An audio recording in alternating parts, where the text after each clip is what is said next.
let's bring the focus back then on the show to what's driving markets from here on, and more importantly, just how much of the GST factor is now in the price. We've got Varun Goel of Motilal Oswal AMC who's joining in for a quick chat here. Varun, good evening. Thanks so much for taking time out for us. Let's talk about how the market is poised ahead of this all-important GST bill that now looks like will be introduced in the Rajya Sabha on Wednesday. To what extent would you say it's in the price, and is there, a risk of a big correction should we not see any movement in this monsoon session?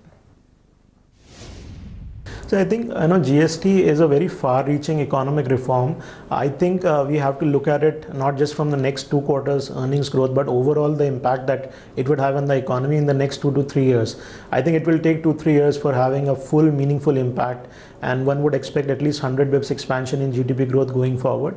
For several companies in the listed space, it is expected that they are going to be direct beneficiaries of slight reduction in taxation. Of course, that remains to be seen. It is contingent on what eventually the rate is fixed, at what level the rate is fixed at. But I think overall, from an economy point of view, one has to see, take a 2 to 3 year view and see that economic growth in India is probably going to move into a higher plane as compared to what we are at this point of time.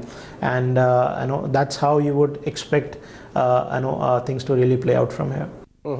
Varun, as far as today's market session is concerned, another scare came in because the commentary from Larsen & Toubro management along with ICICI Bank did not infuse a lot of confidence into the market. In fact, it made the market nervous, and at elevated levels, valuations have started to look slightly frothy because of earnings not catching up pace.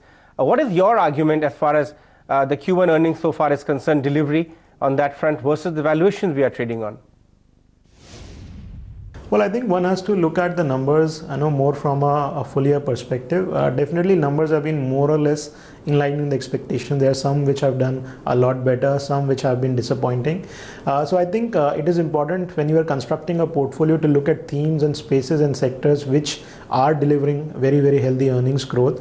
Our own sense is, while constructing portfolios, that if you take a 2 to 3 year view, there is a 15 to 20% earnings compounding which will happen, and if you are able to pick the right stocks, the compounding can be a lot higher. So I think that's what one has to keep in mind, irrespective of how the broader market is doing.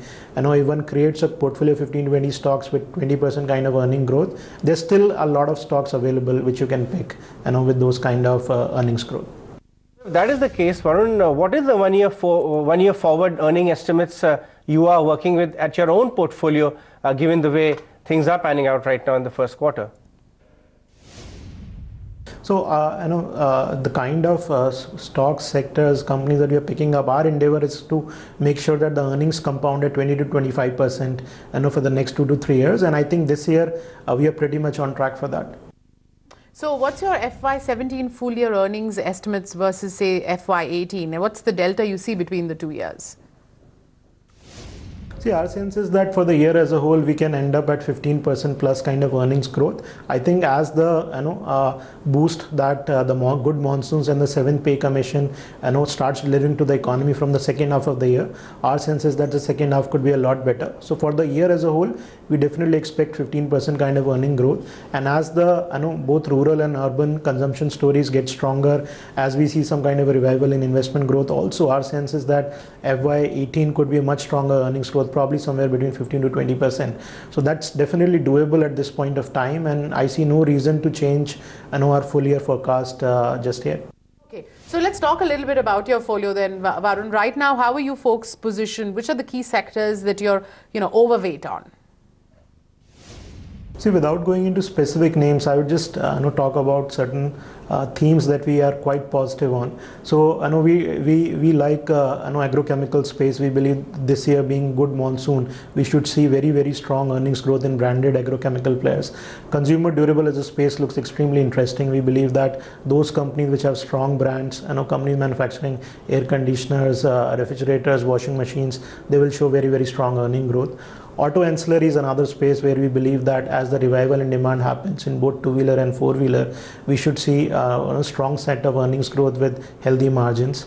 Then selective companies in consumer space, I know we believe certain companies in the beverage space should show very, very good earnings growth. If I look at consumer finance as a space, I know that again continues to be a space where we are seeing very, very healthy credit growth, despite the fact that the overall credit growth in the economy is very muted, single digit. But the mortgage finance sector and the consumer finance sector, I think, should continue to grow at 15 to 20% and maybe even higher kind of growth rates going forward.